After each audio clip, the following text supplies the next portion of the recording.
Sokong pertumbuhan aktiviti syarikat penerbangan yang aktif, terutamanya syarikat penerbangan tambang murah, industri aeroangkasa Malaysia tahun lalu telah berkembang 9.4% kepada 20.3 bilion ringgit. Angka ini dikeluarkan laporan industri aeroangkasa Kumpulan Industri Kerajaan Malaysia bagi Teknologi Tinggi MITE bersama wartawan Farhiah Zubair yang menghadiri 5 2013. Teruskan Farah.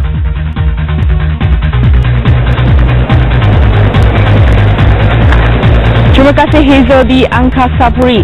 Sebanyak 11 projek di bawah industri aeroangkasa telah diluluskan tahun lalu dengan jumlah pelaburan sebanyak 2.3 bilion ringgit. Ia mewakili 20% daripada industri peralatan pengangkutan. Projek-projek ini dijangka bakal mewujudkan 2,739 peluang pekerjaan, kebanyakannya dalam subsektor pembuatan aeroangkasa. Dan hari ini saya bersama Presiden dan Ketua Pegawai Eksekutif MITE, Encik Muhammad Yusof Sulaiman. Terima kasih Encik Yusof kerana sudi bersama kami hari ini. Encik Yusof, dalam laporan yang dikeluarkan MITE, tahun lalu telah mencatatkan peningkatan dalam industri aeroangkasa. Boleh Encik Yusof terangkan mengenai ini? Yes, sejak 5 yang pertama tahun 1991, industri aeroangkasa telah berkembang dengan pesat. Daripada tiada syarikat tempatan pada ketika itu, sekarang ini kita dapat lihat lebih kurang 200 syarikat tempatan aeroangkasa yang berkecimpung dalam bidang ini. Jadi pada tahun lepas adalah satu bumper year untuk industri aeroangkasa, sebab kita dapat lihat pertumbuhan sebanyak hampir 10% dalam industri aeroangkasa ini, yang melibatkan pelaburan daripada luar negara dan juga pelaburan dalam negara. Jadi itulah satu result yang sangat baik untuk industri aeroangkasa, dan kita jangkakan pada tahun ini pertumbuhan yang sebanyak itu juga akan dicapai oleh industri ini. Apakah yang akan menyokong pertumbuhan tahun ini? Seperti tahun-tahun lepas, kita lihat bahawa pertumbuhan aeroangkasa mempunyai beberapa komponen seperti pelaburan daripada luar negara. Malaysia sekarang ini dilihat sebagai satu target investment country untuk OEMs ataupun pembuat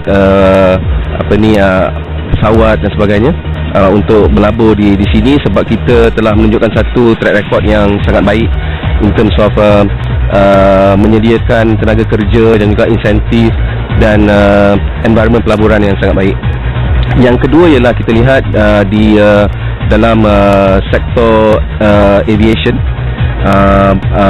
AirAsia dan juga syarikat penerbangan seperti Malindo akan mula beroperasi, dan ini akan menggiatkan lagi industri aeroangkasa, terutamanya dalam bidang pembaikan dan yang kita panggil MRO, maintenance, repair, overhaul industri.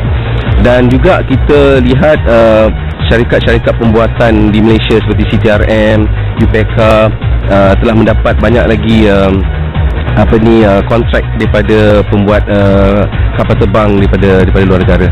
Ya. Dan dalam keadaan ekonomi global yang masih tidak menentu, adakah ini akan memberi impak terus kepada industri aeroangkasa? Saya rasa sikit banyak dia akan beri impak, tapi industri aeroangkasa ini merupakan satu industri jangka panjang. Maknanya bila kita dapat satu kontrak tu dia untuk 15 tahun jangka panjang. Jadi maknanya syarikat-syarikat telah mempunyai kontrak kerja-kerja untuk 15 tahun. Jadi sebarang pergerakan dalam ekonomi turun naik, kita nampak kerja ni akan berterusan. Dan sebab kita ialah pembekal komponen ataupun bahagian kapal terbang kepada OEM, maknanya kerja-kerja ini akan sentiasa berterusan untuk kita menyediakan untuk supply kepada OEM tersebut. Agensi IATA, the International Air Transport Association, telah menjangkakan peningkatan kepada jumlah penumpang yang akan terbang pada tahun ini, dan kita lihat ini akan menggalakkan lagi industri maintenance, repair and overhaul, sebab lagi banyak penerbangan, lagi banyak maintenance dan juga kerja-kerja sebenarnya yang akan dilakukan. Selain industri aeroangkasa, industri pembinaan kapal dan perbaikan kapal juga telah dimasukkan sebagai projek permulaan di bawah EPP. Apakah jangkaan bagi potensi industri ini? Ya, sebenarnya kita mempunyai banyak syarikat-syarikat pembuat kapal yang telah ekspor produk mereka sejauh ke UK, Australia dan sebagainya. Dan pada setakat ini industri ini menjanakan lebih kurang 7 bilion ringgit pendapatan setahun. Dan kita lihat banyak juga pembuatan kapal akan bergantung kepada industri oil and gas. Jadi lebih banyak lagi ataupun lebih aktif industri oil and gas, maka permintaan untuk kapal-kapal akan bertambah, terutama dia offshore vessel. Yang saya jangkakan bahawa kita akan mula melihat kapal-kapal yang direka bentuk di Malaysia akan mula dipasarkan kepada syarikat-syarikat oil and gas tempatan dan juga untuk antarabangsa. Terima kasih Cik Yusof. Baik saudara, sekian saja laporan saya dari 5 2013. Untuk mendapatkan maklumat terkini, pastikan kesediaan anda bersama kami. Teruskan bersama Niaga Nasional. Silakan Hazel.